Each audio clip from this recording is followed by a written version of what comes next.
कक्षा 9 प्रश्नावली 13.1 का क्वेश्चन नंबर 3। किसी आयताकार हॉल के फर्श का परिमाप 250 मीटर है। यदि 10 रुपये प्रति मीटर स्क्वायर की दर से चारों दीवारों पर पेंट कराने की लागत 15,000 रुपये है तो इस हॉल की ऊंचाई ज्ञात कीजिए। हमें जो आयताकार हॉल दे रखा है उसका परिमाप दे रखा है, ठीक है।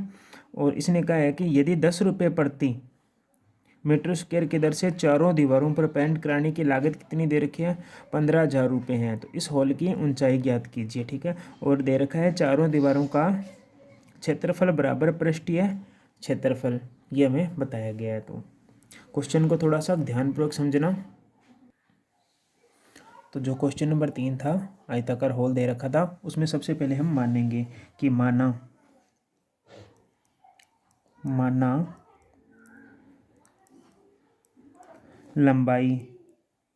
लंबाई कितनी मानी है हमने, L मानी है। तो माना लंबाई बराबर क्या हो जाएगी, L, और जो चौड़ाई है को B मान लिया और ऊंचाई को हमने H मान लिया।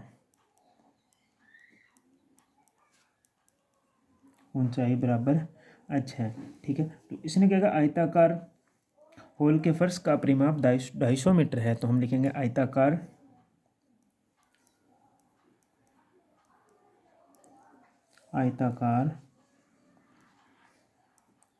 हॉल के फर्श का परिमाप।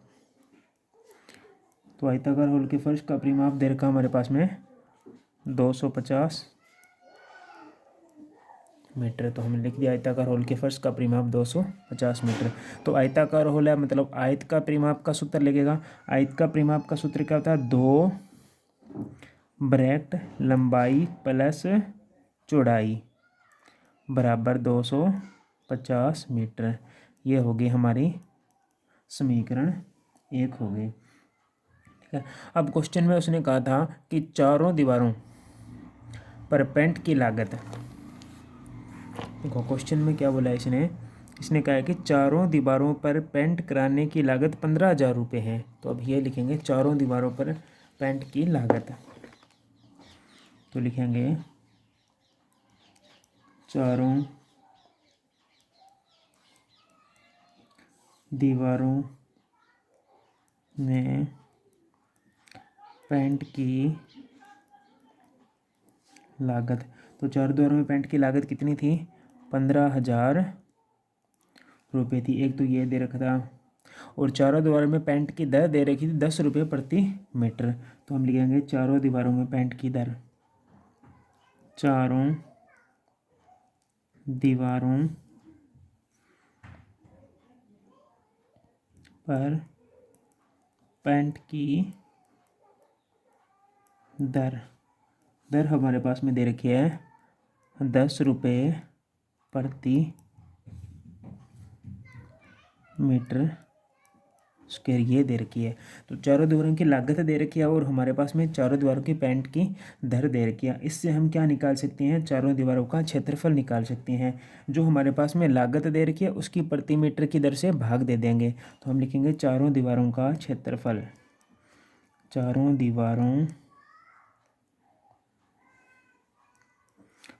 दीवारों का क्षेत्रफल कैसे ज्ञात करते हैं, जो लागत दे रखी है हमारे पास में, ये लागत है कितनी है, 15,000 रुपये है। और नीचे जो दर दे रखी है उसका हम क्या दे देंगे, भाग दे देंगे। देखो रुपये से तो रुपये कट जाएगा, सीधा रुपये से रुपये कट गया, ठीक है। और 1 0 से 1 0 कट गया। तो हमारे पास में कितने बचे, 1500 मीटर, 1500 मीटर स्क्वायर। ये चारों दीवारों का क्या आ गया, क्षेत्रफल आ गया 1500 मीटर स्क्वायर। चारों दीवारों का क्षेत्रफल आ गया। अब चारों दीवारों के क्षेत्रफल का सूत्र क्या होता है, तो सूत्र होता है 2 ब्रैकेट लंबाई प्लस चौड़ाई इंटू ऊंचाई। ये चारों दीवारों का क्षेत्रफल है, का सूत्र है, बराबर कितना है क्षेत्रफल, 1500 मीटर स्क्वायर, ठीक है। ये इतना समझ में आ गया। अब यहाँ पर लिखेंगे समीकरण 1 से, यहाँ लिख दो समीकरण 1 से। देखो समीकरण 1 में हमने क्या किया था, 2 ब्रैकेट लंबाई प्लस चौड़ाई का मान कितना है, 250 मीटर है। तो 2 ब्रैकेट लंबाई प्लस चौड़ाई की जगह हम क्या लिखेंगे, 50, मतलब इतनी जगह पर हम क्या लिखेंगे, 250। तो 250 इंटू एच बराबर कितना आ जाएगा, 1500।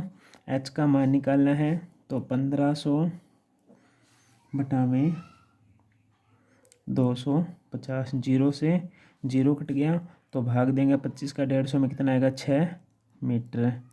तो इसकी ऊंचाई कितनी आ जाएगी, अतः ऊंचाई बराबर अतः होल की ऊंचाई कितनी आ जाएगी, 6 मीटर। तो हम लिखेंगे अतः होल की ऊंचाई बराबर 6 मीटर। ये हमें होल की ऊंचाई ज्ञात करनी थी। क्वेश्चन में क्या दे रखा था, आयताकार होल दे रखा था, उसका परिमाप दे रखा था, ठीक है, जो हमने लिख लिया। उसके बाद में चारों दीवारों की पेंट की लागत दे रखी थी इतने रुपए, और दर दे रखी थी 10 रुपये की। तो हमने चारों दीवारों का क्षेत्रफल कैसे ज्ञात किया, जो हमारे पास में लागत दे रखी थी उसमें प्रति मीटर दर का भाग दे दिया। भाग देने पर चारों दीवारों का क्षेत्रफल आ गया, और फिर क्षेत्रफल का सूत्र लगा के इसको हल किया है।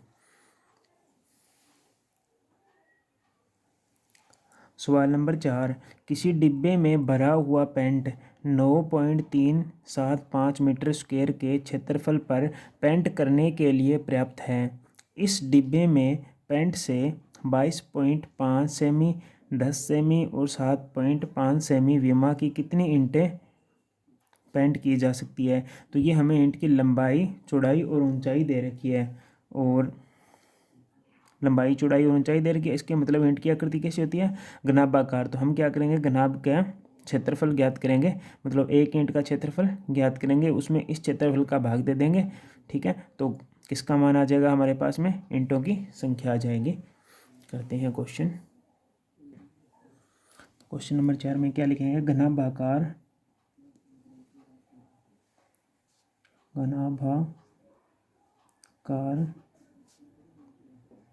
ईंट की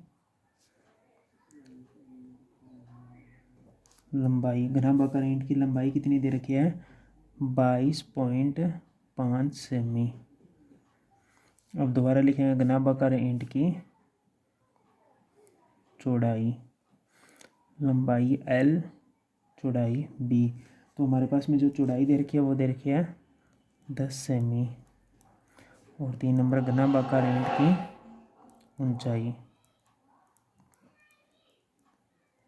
ऊंचाई हमारे पास में दे रखी है 7.5 सेमी, ठीक है। तो अब हम क्या करेंगे, ईंट का क्षेत्रफल ज्ञात करेंगे, एक ईंट का क्षेत्रफल ज्ञात करेंगे। तो क्या लिखेंगे, ईंट का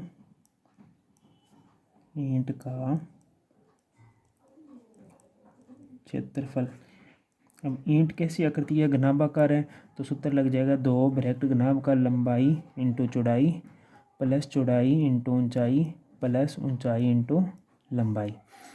सभी में मान रखेंगे, 2 ब्रैकेट, एल का मान हमारे पास में दे रखा है 22.5, तो 22.5 इंटू बी का मान 10 प्लस बी का मान 10 इंटू ऊंचाई दे रखी है 7.5 प्लस ऊंचाई 7.5 इंटू लंबाई हमारे पास में दे रखी है 22.5, ये दे रखी है, ठीक है। तो अब हल करेंगे, 2 ब्रैकेट 22.5 को हम 10 से गुणा करेंगे तो कितना आएगा, 225 प्लस, अब इसको गुणा करेंगे, 10 को 7.5 से गुणा करेंगे तो सीधा आ जाएगा 75 प्लस, अब इन दोनों को गुणा करेंगे, 7.5 को 22.5 से गुणा करेंगे तो हमारे पास में आ जाएगा 168.75। ये कैलकुलेशन आप करके देख लेना, ठीक है, 168.75 आएगा, ठीक है। अब इनको हल करेंगे, 2 इंटू इन सभी को जोड़ेंगे, 225 300, तो ये हो जाएगा 300, और 468.75, तो ये जाएगा 468.75। अब इसको हम किससे गुणा करेंगे, 2 से गुणा करेंगे तो यह जाएगा 937.5 सेमी स्क्वायर। तो ये आ गया एक ईंट का, क्या आ गया, क्षेत्रफल आ गया। अब हमारे पास में क्या दे रखा था, पेंट का क्षेत्रफल दे रखा था, पेंट करने का क्षेत्रफल क्वेश्चन में दे रखा था। तो हम लिखेंगे पेंट का क्षेत्रफल कितना दे रखा था, 9.375 मीटर स्क्वायर। ये हमें क्वेश्चन में दे रखा था पेंट करने का। अब देखो ये इकाई किस में है, सेमी में है, और ये इकाई किस में है, मीटर में है। तो इसको हम किस में चेंज करेंगे, सेमी में चेंज करेंगे। ठीक है, दोनों इकाई सेम होनी चाहिए, इसको सेमी में चेंज करेंगे।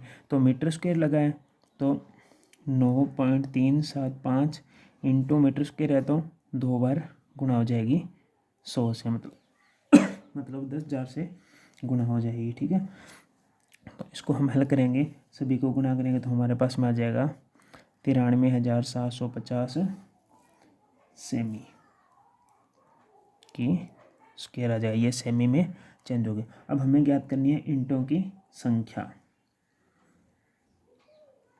लिखेंगे ईंटों की, देखो ईंटों की संख्या कैसे ज्ञात करते हैं। ईंटों की संख्या ज्ञात करने के लिए जो पेंट का क्षेत्रफल दे रखा है उसमें जो एक ईंट का क्षेत्रफल ज्ञात किया था ना हमने, एक ईंट का क्षेत्रफल आया था, उसका भाग देना है। तो हम लिखेंगे पेंट का क्षेत्रफल बटा में जो ये एक ईंट का क्षेत्रफल ज्ञात किया इसका भाग देना है।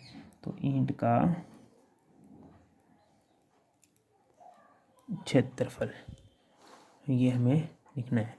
तो पेंट का क्षेत्रफल हमारे पास में कितना है, 93,750, और एक ईंट का क्षेत्रफल हमारे पास में आया 937.5 ये है। अब ये पॉइंट हटेगा तो ऊपर क्या लग जाएगा, 0 लग जाएगा।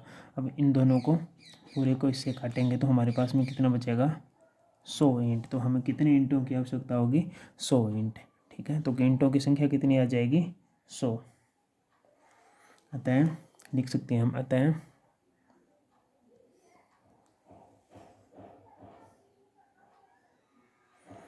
100 ईंट पेंट की जा सकती है।